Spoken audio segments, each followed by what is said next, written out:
Hello everyone, my name is Kalyani Rajapodhane and I am from Purushottam Das Bagala Homeopathic Medical College, Chandrapur. This is my FMT seminar guided by Dr. Siraj Khan sir and my topic name is alcohol poisoning. So let's start the alcohol poisoning. इसमें हम types of alcohol देखेंगे. इसमें mode of administration and treatment of ethanol, then route of administration, absorption and distribution of alcohol. Then effects of acute and chronic alcohol poisoning on body, treatment of acute and chronic alcohol poisoning, and postmortem findings of acute and chronic alcohol deaths and medical legal significance. So let's start the अब हम देखेंगे introduction. Alcohol तो सबको ही पता है. Alcohol belongs to the inebriant group of the neurotics. ये neurotics group के इनएब्रियंट ग्रुप में से आता है. ये न्यूरोटिक्स अल्कोहल है. Okay, class of poisons. Inebriate poisons are those poisons which intoxicate and produce symptoms. Inebriate poisons मतलब ऐसे पॉइजन्स होते हैं जो कि intoxicate and produce symptoms of excitement and narcosis and excitement के सिम्टम्स प्रोड्यूस करते हैं. ओके, इसमें आते हैं ब्यूरेजेस आते हैं डिफरेंट टाइप्स के एंड उसका अल्कोहल परसेंटेज. इसमें रम का जो परसेंटेज वो 43% होता है. विस्की ब्रांडी में भी 43%, वाइन्स में 8 to 15% एंड बियर्स में 2 to 10% इसके अल्कोहल परसेंटेज है. ओके, देन देखते हैं हम types of alcohol. Types of alcohol कितने प्रकार के रहते हैं. इथेनॉल रहता है, मिथेनॉल रहता है, आइसोप्रोपेनॉल रहता है, देन इथिलीन ग्लाइकोल रहता है. इसमें इथेनॉल में ethyl alcohol, grain alcohol, methanol में methyl alcohol, wood alcohol, then isopropanol में isopropyl alcohol, rubbing alcohol and ethylene glycol.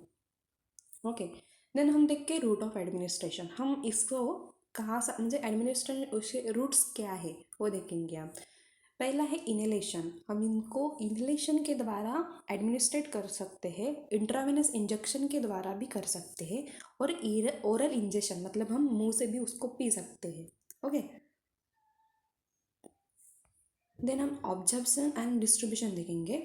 Absorption of ethanol. Absorption and distribution. Absorption of ethanol is by simple diffusion. Simple diffusion. इसका ethanol का absorption कैसे होता है. By simple diffusion से होता है. Okay,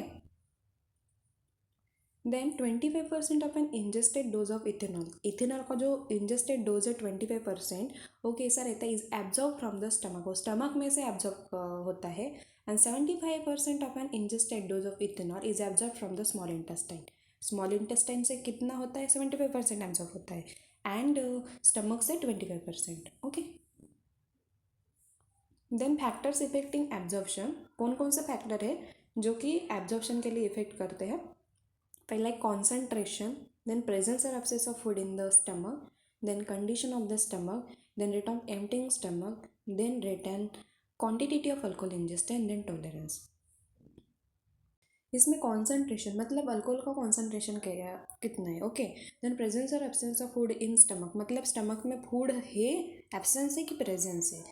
then stomach की condition, then stomach rate of emptying of stomach. Okay, and then rate and quantity of alcohol ingested मतलब उसकी क्वांटिटी कौन सी है, रेट कौन सा है अल्कोहल का वो. Then tolerance. ओके, ये सब फैक्टर्स इफेक्टिंग एब्जॉर्प्शन है. देन डिस्ट्रीब्यूशन ऑफ अल्कोहल देखेंगे हम. Alcohol is hydrophilic and will distribute into fluids. Alcohol क्या हाइड्रोफिलिक है and will distribute into fluids and tissues according to their water content. उसके water content के अनुसार वो tissue मतलब वो डिस्ट्रीब्यूट हो जाती है टिश्यू में एंड फ्लूइड्स में. टोटल बॉडी वाटर जो कि TBW कहा जाता है, total body water is dependent upon. किस पर डिपेंडेंट है. एज पर डिपेंडेंट है, सेक्स पर डिपेंडेंट है, देन बॉडी वेट पर डिपेंडेंट है. और alcohol can cross the placental and blood brain barrier है. याद रखना, अल्कोहल प्लेसेंटा और ब्लड ब्रेन बैरियर को क्रॉस कर सकता है. ओके, ये देखा हमने डिस्ट्रीब्यूशन ऑफ अल्कोहल. देन देखेंगे फैटल डोज. इसका फैटल डोज कितना है. Okay, logically there is no specific fatal dose. इसका कोई भी स्पेसिफिक फैटल डोज नहीं है. It is the blood alcohol concentration that specifies the lethal dose. मतलब है ब्लड अल्कोहल कॉन्सेंट्रेशन जो है वो क्या करता है, लीथल डोज को स्पेसिफाइज करता है. ओके, इसमें इसका डोज का जो है वो 3 less than 350 milligram percentage. Okay, ये है। Then fatal dose vary from person to person, वो पर्सन टू पर्सन वेरी करता है fatal dose. Less in case of thin and lean person, less किस में होता है, मतलब थोड़े से डोज में उसको चढ़ गई अल्कोहल दारू। Okay, thin and lean person में होता है, फीमेल में भी होता है। Mentally unstable subject, then patient suffering from liver disease, epilepsy and cerebral trauma, then patient using barbiturates, antihistamines, tranquillizers, hypnotic and more in case of the tolerance. Okay, इसमें सब fatal dose मतलब less in case of, मतलब थोड़े सी dose में उनको alcohol चढ़ जाती है। ओके, देन हम देखेंगे fatal period. Fatal period relatively मोर रहता है। ओके, दैट इज उसको 12 to 24 आवर्स लगते हैं। में एक्सटेंड 5 to 6 डेज से 5-6 दिन एक्सटेंड भी हो सकते हैं। Then effect of acute alcohol poisoning in body. Okay, acute alcohol poisoning देखेंगे हम। इसका इफेक्ट कहाँ कहाँ होता है? CNS सेंट्रल नर्वस सिस्टम पर इफेक्ट होता है, रेस्पिरेटरी पर इफेक्ट होता है, GIT पर गैस्ट्रो इंटेस्टिनल ट्रैक में इफेक्ट होता है, देन हार्ट पर, देन यूरिनरी इफेक्ट पर, देन रिप्रोडक्टिव इफेक्ट पर। ओके, ये सब कहाँ कहाँ? Central nervous system, respiratory, GIT, gastro intestinal track, then heart, then urinary, then reproductive effect. Okay, then stages of alcohol intoxification. इसमें क्या है? Stage of narcosis. Stage of narcosis में क्या होता है? डीप स्लीप आती है, देन रैपिड पल्स होता है, देन हाइपोथर्मिया, टेम्परेचर कम हो जाता है, labour breathing, then concentrated contracted peoples ऐसे कॉन्ट्रैक्टेड हो जाते हैं, and mess vans science present, and coma death भी हो सकती है, कोमा भी जा सकता है patient. Then stage of incoordination. Stage of incoordination में क्या होता है? इनकोऑर्डिनेशन ऑफ थॉट, स्पीच, मतलब वो कैसा भी बोलता है जब, है ना, जो भी मतलब अल्कोहल का ड्रिंकिंग करते हैं उनको मतलब सेंस नहीं रहता, वो कुछ भी बोलते हैं, मतलब उनकी जजमेंट अलग ही रहती है, और वो मूवमेंट करते हैं मतलब स्टेबल नहीं रहते हैं। तो incoordination of thought, then speech, impaired judgement, then confusion, then slur speech and staggering gait, और उनमें नॉजिया वोमिटिंग भी हो सकता है। देन डायलेटेड पीपल्स डायलेटेड होते हैं, and criminal offences are committed. इस स्टेज में जो होते हैं बहुत सारे क्रिमिनल ऑफेंसेस होती है। ओके, देन हम देखेंगे stage of excitement. Stage of excitement के में क्या होता है? सेल्फ जो इनकोऑर्डिनेशन मतलब सेल्फ कॉन्फिडेंस से वो इंक्रीज होता है, मतलब उसको लगता है कि मैं मेरे जैसा कोई भी नहीं इस दुनिया में, ऐसा होता है उसमें। Then loss of fine motor skills में लॉस हो जाता है। Then slow information processing and increase sexual desires बढ़ जाते हैं। ओके, ये सब स्टेज ऑफ एक्साइटमेंट में आते हैं। ये सब अल्कोहल इंटॉक्सिकेशन के स्टेजेस है। देन हम देखेंगे effects of alcohol on driving. Driving करते वक्त जब हम दारू पीते, ड्रिंक करते हैं, तो क्या उसका इफेक्ट्स हो जाता है? Driving ability is affected by 50 to 60 mg/% इतने से में ही हो जाता है ड्राइविंग एबिलिटी उसका इफेक्ट। ओके, ड्राइविंग एबिलिटी में उसका effect. Then faulty their perception, then peripheral vision poor हो जाता है।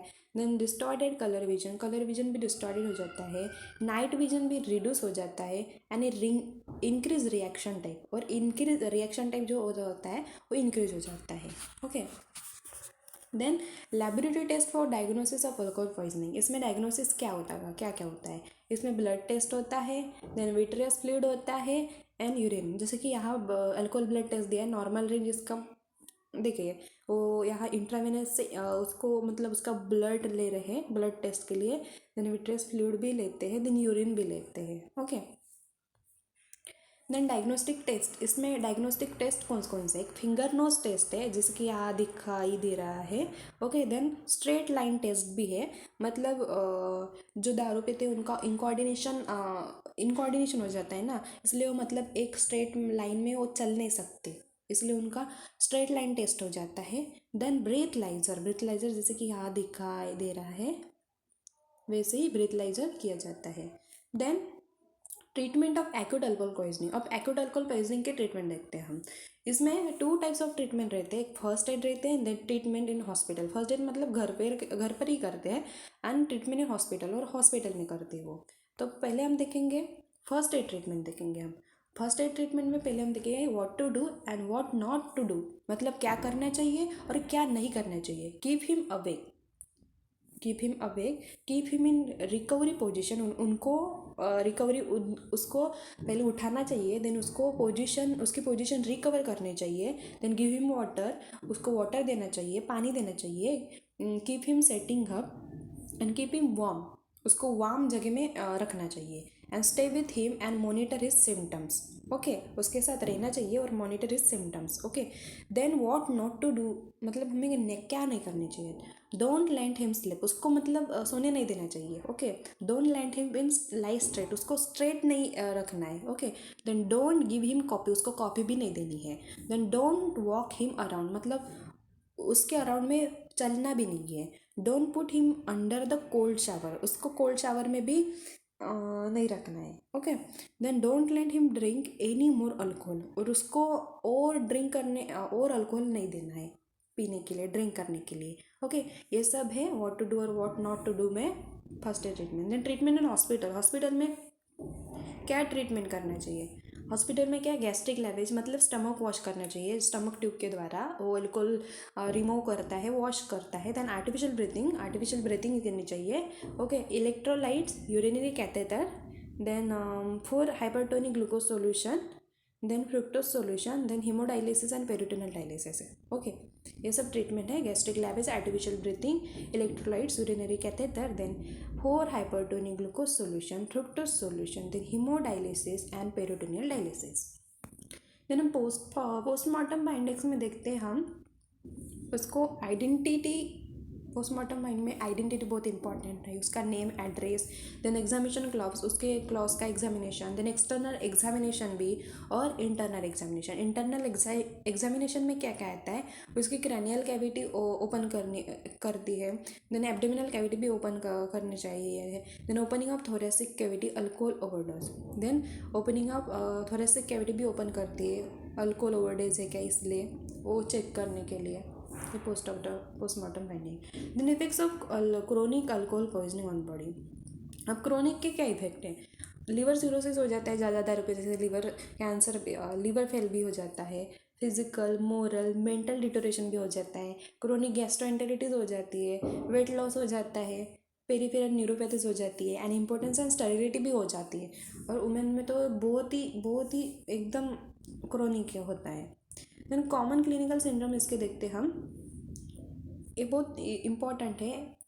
डेलीरियम ट्रेमॉन्स होता है, डेलीरियम ट्रेमॉन्स, कोर्साकॉफ साइकोसिस एंड एक्यूट हेलुसिनेसिस. इसमें डेलीरियम ट्रेमॉन्स में क्या जो हो जाता है, attack of acute insanity, sleeplessness मतलब नींद ही नहीं आती, ट्रिमर्स, एक्साइटमेंट इवेंट्स, ऐसे एक्साइटमेंट इवेंट्स होते हैं. देन फियर एंड हेलुसिनेशन, उसको डर लगता है.